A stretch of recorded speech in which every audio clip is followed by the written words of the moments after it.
The most common symptoms associated with EOE are what is called dysphagia, that is difficulty swallowing, and perhaps less commonly, odynophagia, which is the term we use for pain on swallowing. Avoir de la difficulté à avaler de façon régulière peut être associé à une maladie rare et chronique nommée l'œsophagite à éosinophiles. À suivre, le Dr David Armstrong nous parlera de cette maladie relativement peu connue, mais qui augmente en prévalence.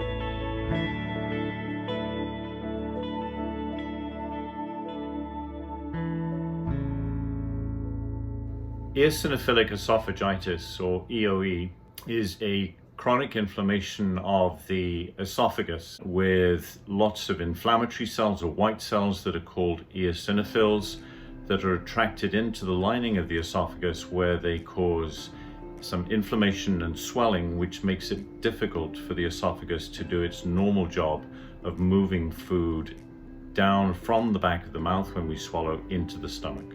L'œsophagite à éosinophiles affecte environ 15 000 Canadiens et Canadiennes. Il est estimé que de nombreuses personnes vivant avec l'œsophagite à éosinophiles sont présentement non diagnostiquées. It affects people of all ages. It affects men to a greater extent than women, and it is particularly associated with a history of allergic diseases. L'œsophagite à éosinophiles est actuellement la cause la plus fréquente de difficultés à avaler et de blocage alimentaire.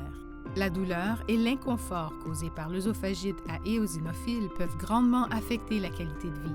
The most common symptoms associated with EOE are what is called dysphagia, that is difficulty swallowing, and perhaps less commonly, odynophagia, which is the term we use for pain on swallowing.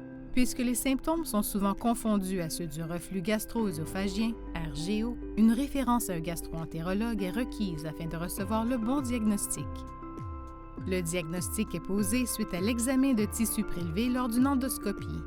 For someone who is suspected of having EOE, or indeed anything else that's causing swallowing difficulties, referral to a gastroenterologist or somebody who can perform endoscopy and knows what to look for is really important.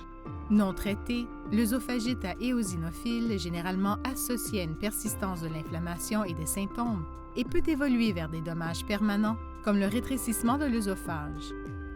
Les aliments peuvent avoir du mal à descendre dans l'œsophage et peuvent rester coincés, nécessitant une intervention d'urgence. Once the condition has been diagnosed, there are now effective treatments that can lead to a significant improvement in your quality of life and reduce the likelihood that you will run into further problems with swallowing. Comme l'œsophagite à éosinophiles peut être déclenché par des antigènes alimentaires, la première étape de traitement pourrait être l'élimination de certains aliments tels que le lait, le blé, les noix, le soja, les fruits de mer et les œufs. Ceci peut s'avérer difficile à accomplir pour les patients et ne traite pas la cause sous-jacente.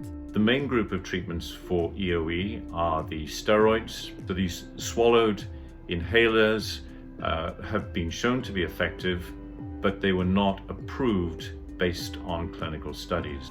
Other approaches were to take solutions of these steroids and mix them with sticky solutions so that they held up in the esophagus and coated the esophagus. But most recently, there is now an approved medication, which is a soluble tablet, or what's called an oral dispersible tablet, which can be placed on the tip of the tongue and allowed to dissolve. And this then trickles down the esophagus, coats the esophagus if it's taken after a meal and taken twice a day. This has been shown to produce significant improvement in the inflammation and symptoms associated with EOE. Le Dr Armstrong partage un dernier message avec ceux et celles qui pourraient souffrir d'œsophagite à éosinophiles. My main take-home message from this is that if you or somebody you know has difficulty swallowing, particularly if it's becoming more troublesome, then you should go and see your doctor.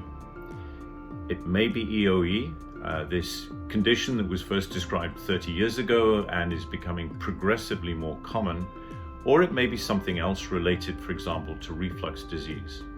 But whatever the cause, it should be discussed and it may well need investigation after discussion with your family physician.